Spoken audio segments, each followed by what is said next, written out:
Jake Morrison stepped off the transport shuttle and stared at the massive space station floating before him.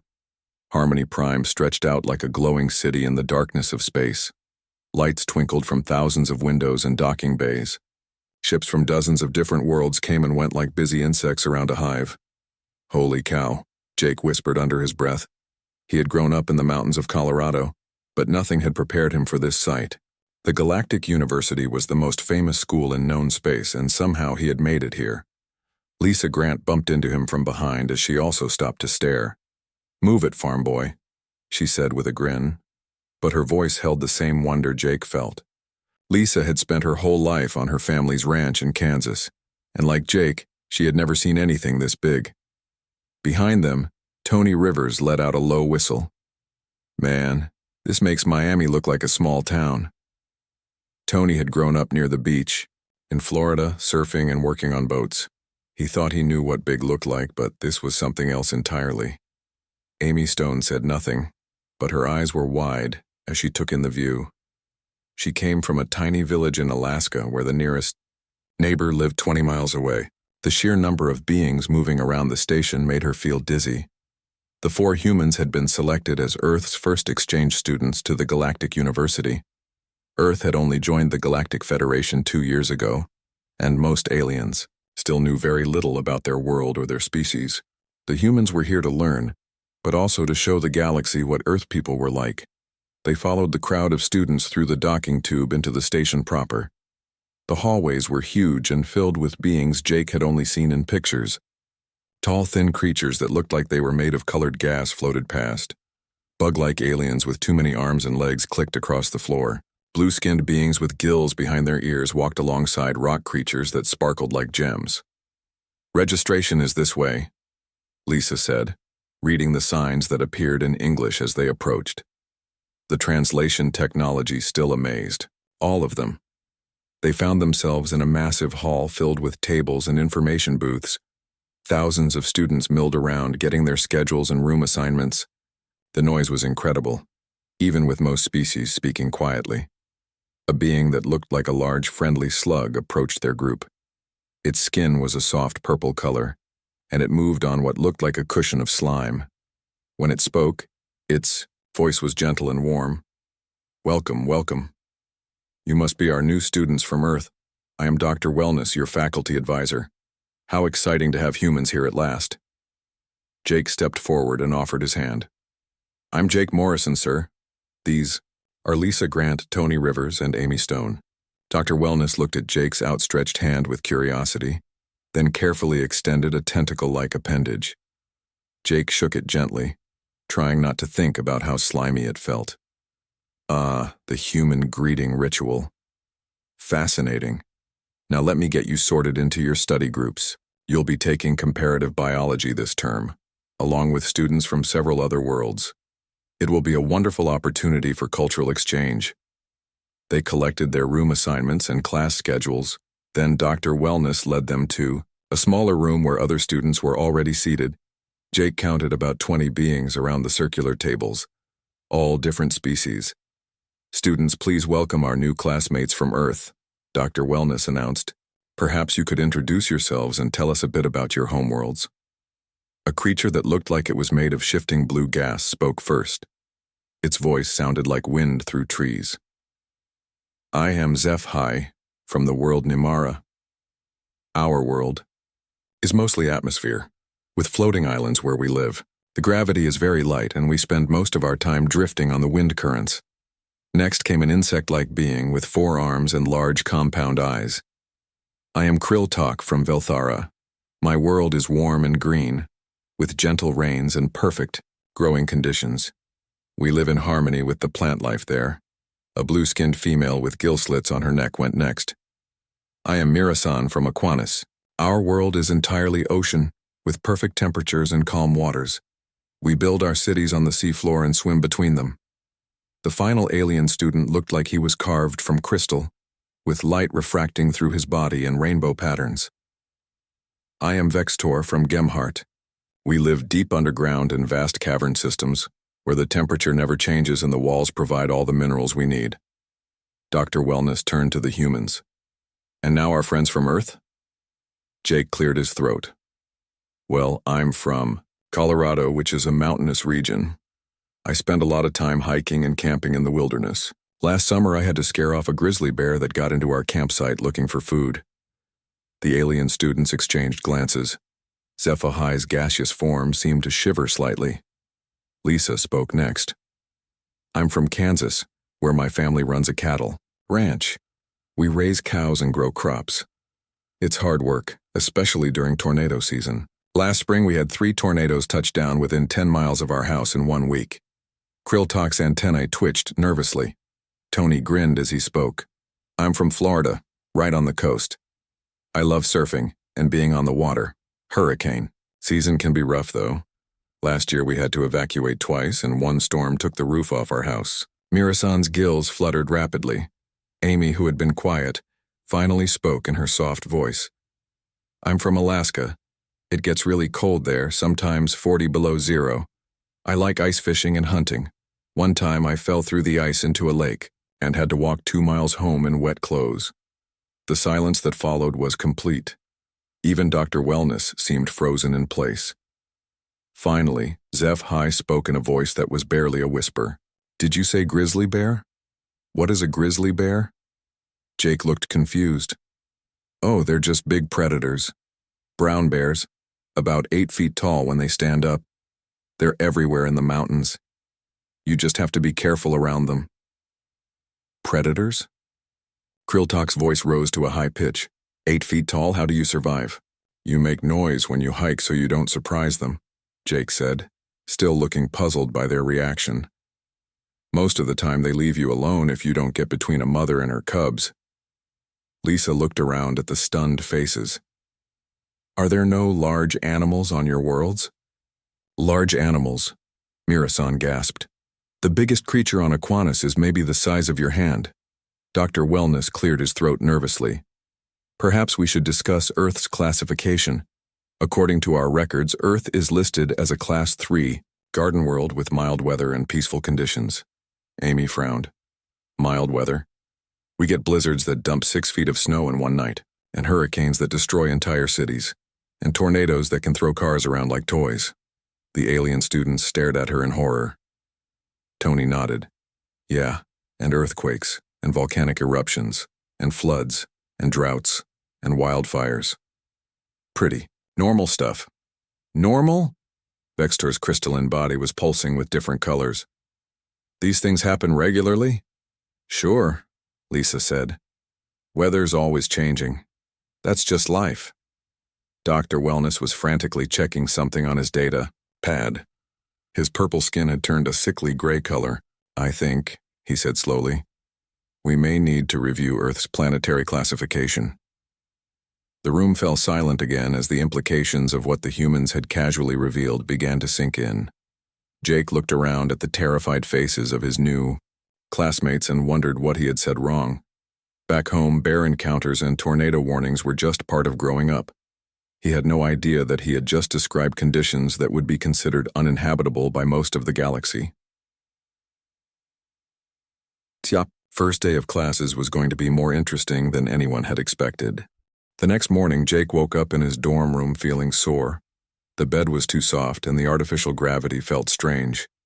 He had grown up sleeping on a firm mattress in his family's cabin, where the mountain air was thin and cold. This place felt too warm and too easy. He met the others at breakfast in the main cafeteria. The room was huge with hundreds of different species eating at tables that adjusted to their needs. The smell was strange, too clean, without the familiar sense of pine trees and wood smoke he was used to. This food is weird, Tony said, poking at a glowing blue cube on his plate. It tastes like nothing. At least it won't kill us, Lisa replied, though she looked doubtful. She missed her mother's cooking and the fresh vegetables from their garden. Amy ate quietly, watching the other students. She had always been good at observing people, a skill she learned growing up in the wilderness where noticing small changes could mean the difference between life and death. Dr. Wellness approached their table, still looking nervous from the day before. Good morning, humans. I hope you slept well. Today we begin our comparative biology laboratory course. He led them to a large room filled with specimen containers and scientific equipment. The alien students from their study group were already there, but they kept their distance from the humans. Jake noticed they seemed afraid to get too close. "Today we will study extreme survival adaptations," Dr. Wellness announced. "Each group will present examples of life forms from their homeworlds that can survive in harsh conditions." HFY went first, floating over to a container that held what looked like a small plant. "This is a windflower from Nimara. It can survive without direct sunlight for up to 30 days by absorbing nutrients from the atmosphere." The other alien students made impressed sounds. 30 days without sunlight was considered remarkable endurance. Krilltalk showed next, holding up a small insect in a clear box. "This tunnel bug from Velthara can survive temperature changes of up to 10 degrees. It burrows underground when conditions become too harsh." Again, the aliens seemed amazed. A 10-degree temperature change was apparently a major environmental disaster on most worlds. Mira-san displayed a tiny fish that glowed with soft blue light. "This deep swimmer from Aquanus can survive at depths where the pressure is twice normal atmospheric levels. It also can go without food for 5 whole days." The class gasped. 5 days without food was incredible survival ability to them. Vextor showed a crystalline growth that looked like a small flower made of gems. "This crystal bloom from Gemhardt can survive when the mineral content of the cave walls drops by 20%. It can also withstand vibrations from small cave-ins." Dr. Wellness nodded approvingly. "Excellent examples of adaptation to extreme conditions. Now let us hear from our human students." Jake stepped forward casually. "Well, last summer I went camping in Yellowstone with my dad and brother. We were hiking for 3 days when we ran into this huge grizzly. It was maybe 12 feet away from us, just standing there looking at us. The alien students went completely still, so my dad told us to back away slowly and make ourselves look big. The bear watched us for maybe 10 minutes, then just walked away. We finished our hike and caught some trout for dinner. It was a pretty normal camping trip." Silence filled the room. HFY's gaseous form was trembling. "You encountered a predator and continued your journey?" Dr. Wellness asked weakly. "Sure," Jake said, confused by their reaction. "Bears are everywhere in the mountains, you just have to know how to act around them. My little sister Emma has scared off 3 bears this year and she's only 12. Lisa stepped forward next. "Speaking of extreme conditions, last winter we had an ice storm that knocked out power to our whole county for 2 weeks. The temperature dropped to 15 below zero and we had no heat or electricity. The aliens stared at her in horror, so we moved into the barn with the cattle to stay warm and used our wood-burning stove to cook. We had to break ice on the water troughs twice a day so the animals could drink. It was a bit annoying, but we managed fine." 15 below zero, Mira-san whispered. "How are you alive?" "We just wore extra clothes and kept moving," Lisa said. "My grandmother lived through worse during the blizzard of 1978. She was stuck in her house for 6 days with no power and only canned food. She said it was just another winter." Tony laughed. "That reminds me of Hurricane Maria. The winds were hitting 150 miles per hour, and the storm surge flooded half our neighborhood. Our house lost its roof and we had to evacuate to the school shelter. The alien students were now backing away from the humans. But here's the crazy part," Tony continued. 2 days after the hurricane passed, I was back out surfing. The waves were incredible.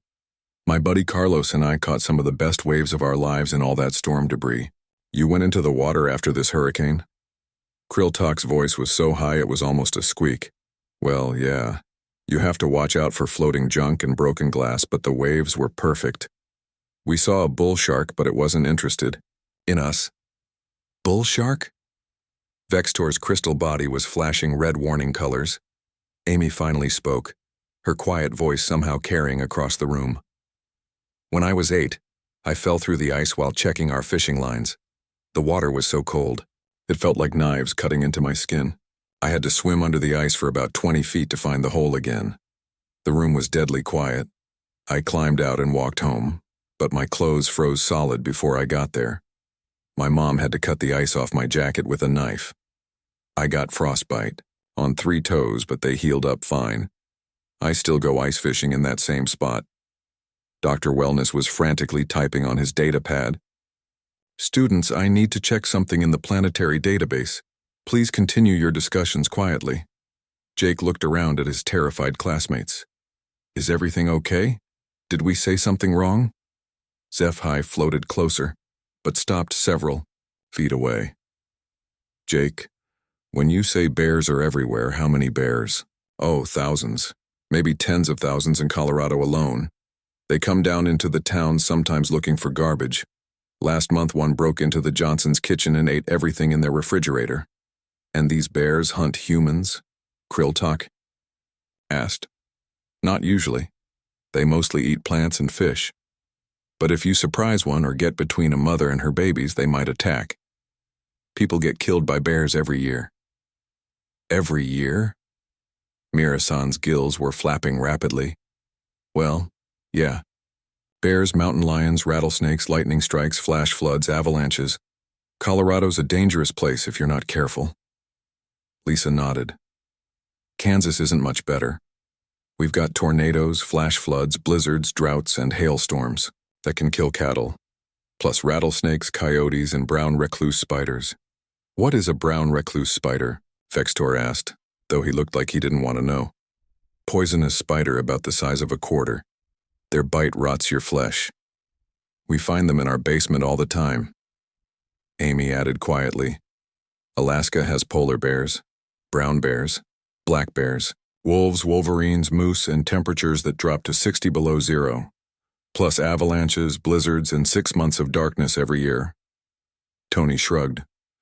Florida's got alligators, poisonous snakes, hurricanes, lightning, sharks, jellyfish, and heat that can kill you if you're not careful. But hey, at least the beaches are nice. Dr. Wellness looked up from his data pad, his purple skin now completely gray. Students, I have disturbing news. There appears to have been an error in Earth's planetary classification.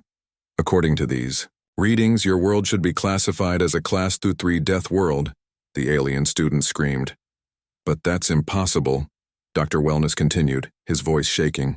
No sentient life has ever evolved on a Class 3 Death World. The conditions are too extreme for complex civilization to develop. Jake scratched his head. I don't know about that, Doc. Earth's got over 8 billion people on it. We've built cities, gone to the moon, invented the internet. Seems pretty civilized to me. The alien stared at him like he had just claimed to be a god. 8 billion? HFY whispered. On a death world? Sure. New York City alone has over 8 million people living in one place. That was when Mira-san fainted. After Mira-san fainted, Dr. Wellness declared an early end to the biology lab. The alien students helped carry their unconscious classmate to the medical center while shooting terrified glances at the humans. Jake and his friends walked to the cafeteria, still confused about what had upset everyone so much. The university cafeteria was massive, with sections designed for different species. The humans got their meals from the section marked for carbon-based life forms. Jake looked at his tray with disappointment. Everything was bland and soft, nothing like the spicy chili and grilled meat he was used to back home. They found a table, near the center of the room. Other students kept staring at them and whispering, but nobody came close. Word was spreading fast about the humans and their terrifying homeworld. I don't get it, Tony said, poking at something that looked like green pudding. Why did everyone freak out when we talked about normal stuff? Maybe their worlds are just really safe, Lisa suggested. She missed her mother's cooking already. Real food with flavor and texture, not this processed mush. Amy was watching the other students eat. Look at what they're having, she said quietly. Jake looked around and noticed that every alien species was eating the same type of food. Soft, colorless paste from tubes and containers. Everything looked like baby food. Where's the real food? He wondered out loud. That's when HFY floated over to their table, keeping a safe distance of about 10 feet. The gaseous alien seemed nervous, but curious. Humans, HFY said in his wind-like voice. May I ask you about your eating habits? Sure, Jake said. What do you want to know? What do you normally consume for nutrition? Lisa looked puzzled. Food? You know, regular food. Meat, vegetables, bread, dairy products. Meat? HFY's form flickered with what might have been shock. You consume the flesh of other creatures? The humans looked at each other. Well, yeah, Tony said. Beef, chicken, pork, fish. Don't you eat meat? No creature in the known galaxy consumes other living beings, HFY whispered. That is considered barbaric and impossible to digest. But meat tastes great, Jake said. My dad makes the best steaks. He seasons them with salt and pepper, then grills them over an open fire. HFY's gaseous body was now trembling violently. You cook dead animals over fire? Sure. You can't eat raw meat. Well, except for sushi, but that's fish. You eat uncooked flesh? HFY's voice rose to a shriek. Other students at nearby tables turned to stare. Krilltalk and Vextor hurried over, drawn by their friend's distress. What's wrong? Krilltalk asked. His insect eyes focused on the humans. They eat other creatures, HFY gasped. Dead ones, some of them raw. Vextor's crystal body flashed red. That cannot be true. Lisa sighed. Look, we eat plants too. Corn, wheat, rice, fruits, vegetables, but humans are omnivores. We eat both plants and animals. But we also eat stuff that's technically poison, Amy added helpfully. The three aliens backed away another few feet. Poison? Krilltalk's antennae were twitching frantically. Well, not deadly poison, Tony explained. But like, coffee has caffeine in it, which is toxic to lots of animals. And chocolate can kill dogs. We eat peppers that cause pain on purpose because we like how they taste. You consume substances that cause pain? Vextor asked weakly. Jake nodded. Hot sauce, chili peppers, wasabi, the hotter the better. My buddy Steve can eat ghost peppers without even sweating. What is a ghost pepper? HFY asked, though his tone suggested he didn't want to know. It's about 400 times hotter than regular peppers. It can burn your mouth so bad you need milk to cool it down. Some people use it as weapon spray. You eat weapons? All three aliens said at once. No, Lisa laughed. We eat the peppers. Other people make weapons out of them. Amy spoke quietly. We also eat fermented foods. Cheese, wine, beer, pickles, basically controlled rot. Rot? Krilltalk's compound eyes were bulging. Yeah, you let bacteria grow in the food to change the flavor. Cheese is just spoiled milk, but it tastes amazing. Tony grinned. My grandpa makes his own wine. He crushes up grapes and lets them sit in barrels for months until they ferment. Then you drink the alcohol. Alcohol is a poison, Vextor stated flatly. Well, yeah, but it makes you feel good. Unless you drink too much, then you feel sick. You willingly consume poison that makes you sick? Only if you overdo it, Jake explained. A little alcohol is fine. My dad has a beer after work every day. Mira-san arrived at that moment, supported by a medical robot. She looked pale and shaky, but she was conscious again. What are you discussing? She asked weakly. Food, HFY said. The humans eat other creatures, poison, weapons, and rot. Mira-san's gills fluttered. Surely you're exaggerating. Nope, Tony said cheerfully. We also eat things that fight back, like lobsters and crabs. You boil them alive because they taste better fresh. Mira-san sat down hard in the nearest chair. And some fish, Amy added.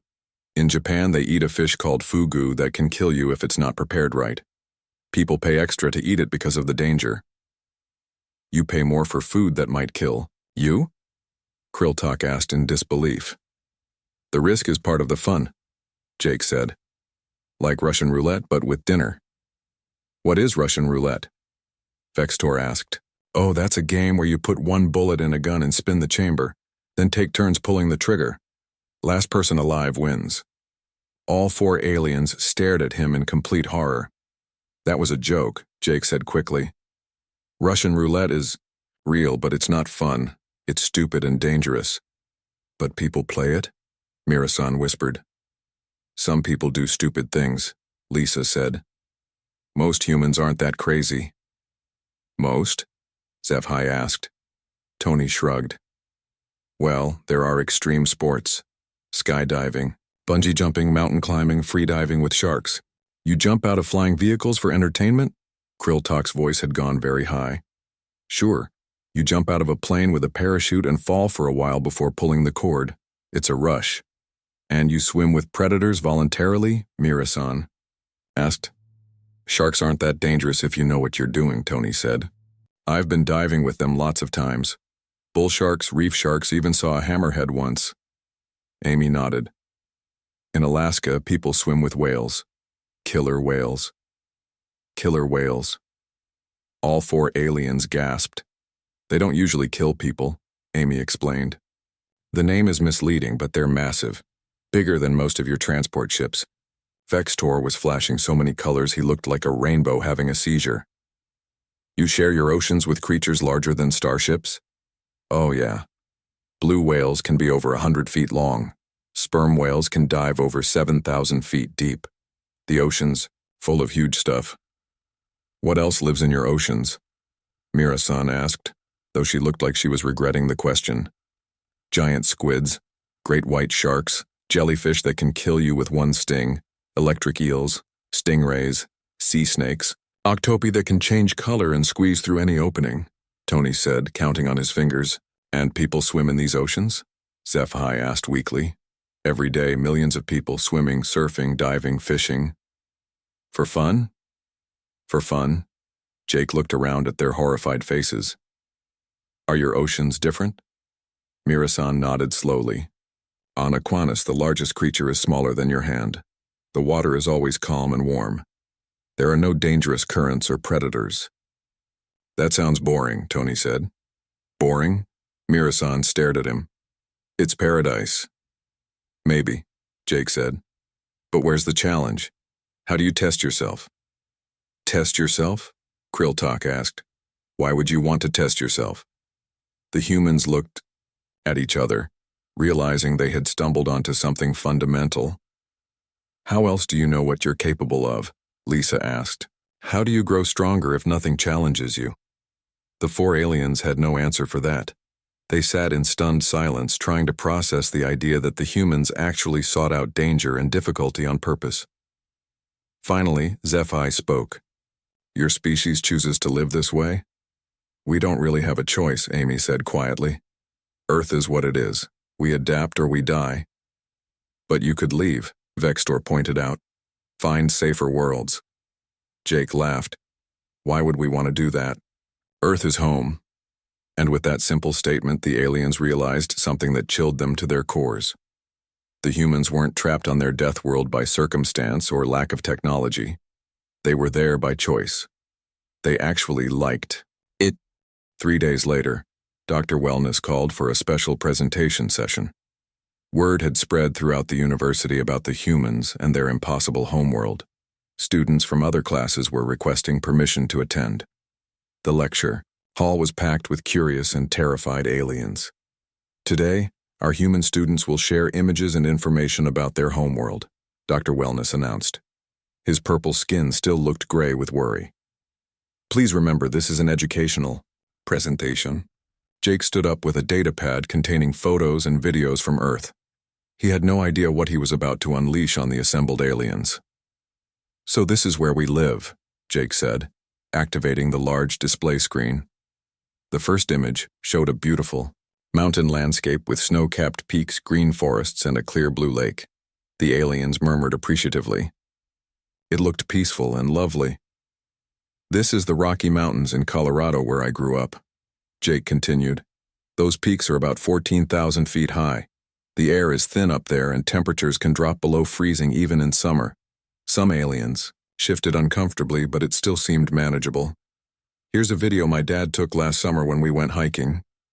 The video started innocently enough, showing a trail through pine trees. Then the camera panned to show a massive brown bear about 50 feet away, calmly eating berries. Several aliens in the audience made distressed sounds. That's just a regular black bear, Jake said casually. They're pretty small. Grizzly bears are much bigger. Here's one my uncle saw in Alaska. The next image showed a bear that looked like a monster from Alien Nightmares. It was standing on its hind legs, easily 10 feet tall, with claws longer than most aliens' entire limbs. Half the audience gasped. And here's a polar bear, my cousin, photographed up north. The new image showed a massive white bear that dwarfed even the grizzly. It was standing next to a human for scale, making the person look like a small child. Polar bears are the biggest land predators on Earth, Jake explained. They can smell prey from 20 miles away and run faster than most humans can sprint. HFY's gaseous form was trembling so violently, he looked like he might disperse entirely. Lisa stepped forward. My turn.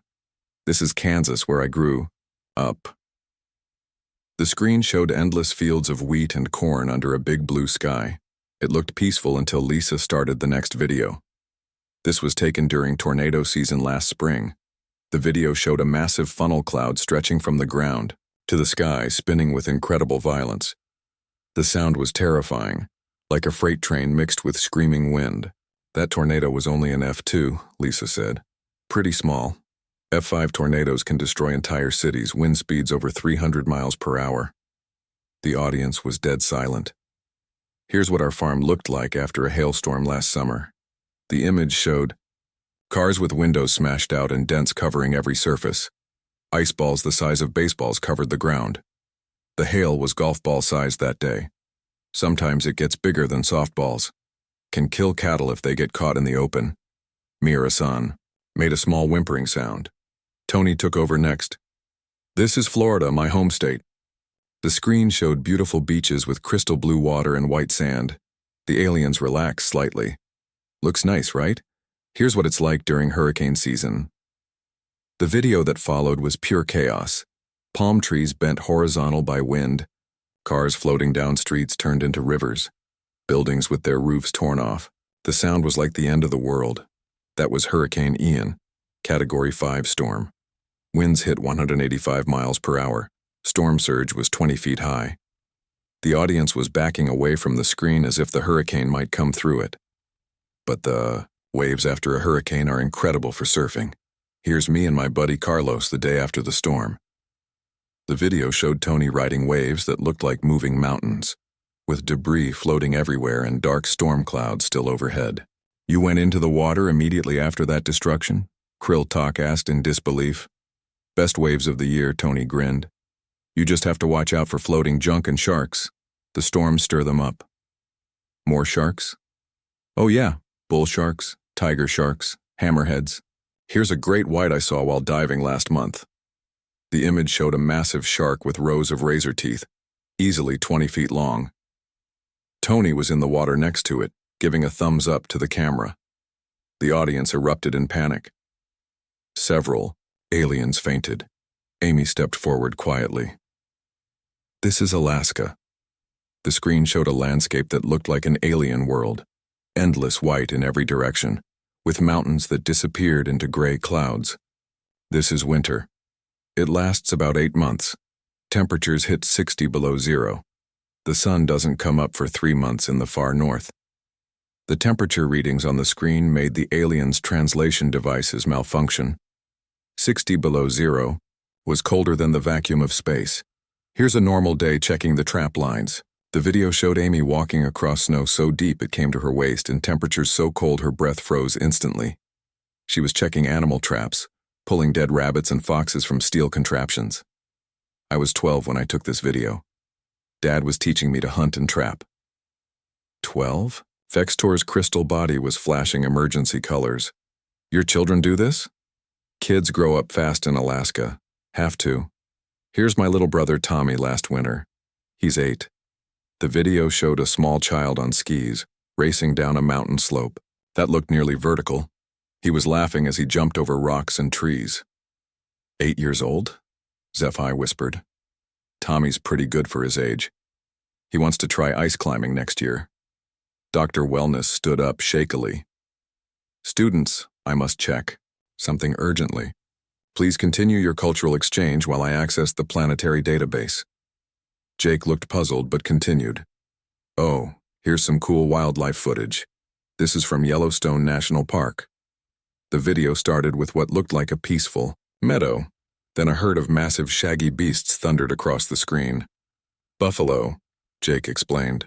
They weigh about 2,000 pounds each and can run 35 miles per hour. Tourists get trampled every year trying to take selfies with them. Selfies? Mira-san asked weakly. Pictures of yourself. People get really close to dangerous animals for photos. It's pretty stupid, but people do it anyway. The next video showed geysers shooting boiling water hundreds of feet into the air. That's Old Faithful. The water is over 200 degrees, hot enough to cook you instantly. The whole park sits on top of a supervolcano. Supervolcano? The aliens asked in unison. Yeah, it's overdue for an eruption. When it blows, it could end civilization as we know it. But the geysers are pretty to look at. Lisa added helpfully. We have regular volcanoes too. Hawaii has active lava flows you can hike right up to. People roast marshmallows over the lava. Tony nodded. And we have earthquakes that knock down bridges and buildings. California gets them all the time. People just rebuild and keep living there. Amy spoke, quietly. Don't forget the wildfires. They burn millions of acres every year. Some people's houses burn down multiple times. And they rebuild in the same place. Krilltalk asked. Usually. Where else would they go? Dr. Wellness returned, his datapad shaking in his tentacles. Students, I have confirmed our worst fears. Earth is not a Class 3 garden world. According to detailed scans, it should be classified as a Class 3 Deathworld, the most dangerous category in our database. The lecture hall erupted in chaos. Aliens were screaming, fainting, and fleeing toward the exits. But that's impossible. Dr. Wellness continued, his voice rising above the panic. Class 3 worlds are uninhabitable. No sentient life has ever evolved on a world with active supervolcanoes, regular natural disasters, and predators of this magnitude. Jake looked confused. But Doc, there are 8 billion people on Earth. We've got cities with millions of people, farms feeding the whole planet, and we're exploring space. How's that uninhabitable? 8 billion? Dr. Wellness stared at him. On a world where your children play in temperatures that would kill most adult aliens? Where you voluntarily enter waters filled with predators? Where you eat poison for pleasure? Well, when you put it like that, it does sound kind of rough, Lisa admitted. Kind of rough? Dr. Wellness waved his tentacles frantically. Your world is more dangerous than our worst nightmare scenarios, and you've built a thriving civilization there. Tony shrugged. Earth's got its challenges, but it's home. Makes you tough, you know. The remaining aliens in the audience stared at the humans with a mixture of terror and something that might have been awe. These beings had not just survived on an impossible world, they had conquered it and made it home. And somehow, despite living in conditions that would drive most species insane with fear, they were still kind, curious, and friendly. That realization was perhaps the most terrifying thing of all. The news about Earth being a Class 3 death world spread through Harmony Prime like wildfire. Within hours, every student, professor, and staff member on the station knew about the humans and their impossible homeworld. The 4 human students found themselves the center of attention wherever they went. Jake noticed the change immediately. Aliens who used to ignore them now stopped and stared. Some backed away when they approached. Others seemed fascinated, following them at a distance like they were watching dangerous animals in a zoo. This is getting weird, Tony said as they walked to their next class. A group of crystalline beings was trailing behind them, whispering in their musical language. I don't understand what the big deal is, Lisa replied. So Earth's a little rough around the edges. We managed just fine. Amy stayed quiet, but she was watching everything. She had grown up reading animal behavior, and the aliens around them were showing clear signs of fear mixed with curiosity. Like wolves watching a strange new predator they couldn't figure out. They arrived at their galactic history class to find it packed with students from other courses. Professor Glimmer, a being made of shifting light patterns, looked nervous as she addressed the crowd. Today we have a special discussion about planetary classification and species development, she announced. Our human students have brought some new perspectives to our understanding of habitability. Jake raised his hand. Professor, can I ask something? What makes a world Class 3 anyway? Professor Glimmer's light patterns flickered. Class-themed worlds are considered uninhabitable by definition. They have multiple catastrophic weather systems, active geological instability, dangerous radiation levels, toxic atmospheric components, and predator species that actively hunt sentient beings. But Earth doesn't have dangerous radiation or toxic air, Lisa pointed out. Actually, Professor Glimmer said quietly, Earth's radiation levels would be lethal to most species. Your star produces radiation that causes cellular damage and death. Most galactic species require artificial protection just to survive on worlds with similar star types. The humans looked at each other. You mean sunlight? Tony asked. Your sunlight would kill most of us within hours of exposure. But we love sunlight, Jake said. We need it to make vitamin D. People get sad when they don't get enough sun. The alien students made horrified sounds. Amy spoke up quietly. What about the predators? You said class-between worlds have predators that hunt sentient beings. Yes, it's considered impossible for intelligence to evolve when large predators actively threaten developing civilizations. Oh, that makes sense, Amy nodded. Yeah, lots of things on Earth hunt humans. Bears, big cats, wolves, sharks, crocodiles, snakes, even some plants are dangerous. Plants? Several aliens gasped. Sure, poison ivy gives you terrible rashes. Some mushrooms can kill you if you eat them. There's a tree in Australia that's so poisonous just touching it causes pain for months. And you live alongside these organisms? Professor Glimmer asked. Have to. They were there first. HFY floated closer, though he still kept his distance. Jake, I have been thinking about what you said before. About testing yourself and growing stronger. I do not understand this concept. Jake thought for a moment. Well, imagine if everything was always easy.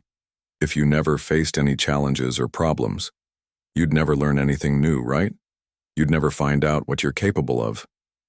But why would you want to face challenges? Challenges are dangerous and unpleasant. Because that's how you become better, Lisa explained. When I was learning to ride horses, I got thrown off hundreds of times. It hurt, but each time I got back on, I got a little better. Now I can ride horses that other people can't handle. You voluntarily got on animals that threw you to the ground repeatedly? That's how you learn. My little sister Emma just started riding. She's been thrown off maybe 50 times in the past month, but she keeps getting back on. She's only 8, but she's already better than most adults I know. The aliens were staring at them with that mixture of horror and fascination again. Mira-san spoke up. On Aquinas, if something is difficult or dangerous, we avoid it. We design our lives to be safe and comfortable. That sounds nice, Amy said. But how do you know what you're good at if you never try anything hard? We do not need to know. We know our roles from birth. Tony looked confused. But what if you want to try something different? What if you're curious about other things? Curiosity about dangerous things is considered a mental illness on most worlds, Professor Glimmer said softly. The humans stared at her in shock. You're serious? Jake asked. Wanting to explore and try new things is considered crazy? On a safe world, there is no reason to seek out risk or difficulty. It serves no purpose. But how do you grow? How do you discover new things? How do you have adventures? We do not need adventures, we have peace and stability. Lisa shook her head. That sounds boring. What's the point of living if you never challenge yourself? The point is to survive safely until natural death. Krilltalk said as if this was obvious. Just survive? That's it? The aliens nodded. Amy spoke quietly. Where I come from, there's a saying. A ship in harbor is safe, but that's not what ships are built for. What does that mean? Vextor asked. It means safety isn't the most important thing. Ships are made to sail the ocean even though it's dangerous. People are made to explore and grow and try new things, even if it's risky. But why would people be made for dangerous things? Jake thought about it. Maybe because danger teaches you things you can't learn any other way, like courage, and how to help each other and how to solve problems under pressure. And how to appreciate what you have, Tony added. After you've been through a hurricane, Normal weather feels amazing. And how to be strong for other people when they need you, Lisa said. When the tornado sirens go off, you don't think about yourself, you think about your family and neighbors. Amy nodded. On Earth, we have to take care of each other because the world is dangerous. Maybe that's what makes us human. The room was completely silent. The aliens were processing something that challenged everything they believed about civilization and survival. Finally, HFY spoke. You were saying that your dangerous world made you better beings? Maybe, Jake said. We're not perfect. Humans do terrible things sometimes, but yeah, I think Earth taught us to be tough and to stick together. And you would not change it? If you could make Earth safe like our worlds? The four humans looked at each other and shook their heads. Earth is home, Amy said simply. It made us who we are. Over the following weeks, something strange happened on Harmony Prime. The alien. Students began asking the humans to teach them things, not academic subjects, but life skills they had never needed on their safe worlds. HFY wanted to learn about courage. Mira-san asked about handling stress. Krilltalk was curious about problem-solving under pressure. Vextor wanted to understand leadership in crisis situations. The humans were happy to help, though they couldn't understand why these seemed like special skills. To them, courage and adaptability and helping others were just normal parts of life. Dr. Wellness filed a formal report with the Galactic Council recommending that Earth's classification be changed and that humans be recognized not as primitive, newcomers, but as the survivors of the most challenging world ever discovered, a species that had somehow developed compassion and civilization, despite living in conditions that would destroy most others. The report concluded with a recommendation that other species could learn valuable lessons from humanity about resilience, adaptation, and the strength that comes from facing adversity together. Jake was reading a message from home when his three friends found him in the common room. His little sister Emma had sent pictures from her latest camping trip. Look at this, he said, showing them the photos. Emma climbed her first 14er last weekend. She's 12 and she made it to the summit of Mount Elbert. The photos showed a grinning girl on a mountain peak that disappeared into the clouds, with a landscape of jagged peaks stretching to the horizon. She wants to know if any of my alien friends want to come camping with us next summer, Jake said. She promises to pick somewhere easy for beginners. Amy looked at the pictures and smiled. Think any of them would be brave enough to try? I don't know, Lisa said. But maybe that's not the point. Maybe the point is that we asked. Tony nodded. Besides, Emma's definition of easy might be different from theirs. They were still laughing when HFY floated over, looking nervous but determined. Jake, he said, I have been thinking about your sister's invitation. If she truly means somewhere safe for beginners, I would like to try this camping experience. Jake grinned. Really? That's awesome. I'll tell Emma. She'll be so excited. As HFY floated away to tell the others, the humans exchanged glances. They had no idea that Emma's idea of easy camping involved hiking 15 miles through bear country to sleep in tents at 11,000 feet elevation. But maybe that was exactly what their new friends needed to learn. After all, you can't discover what you're capable of until someone gives you the chance to try.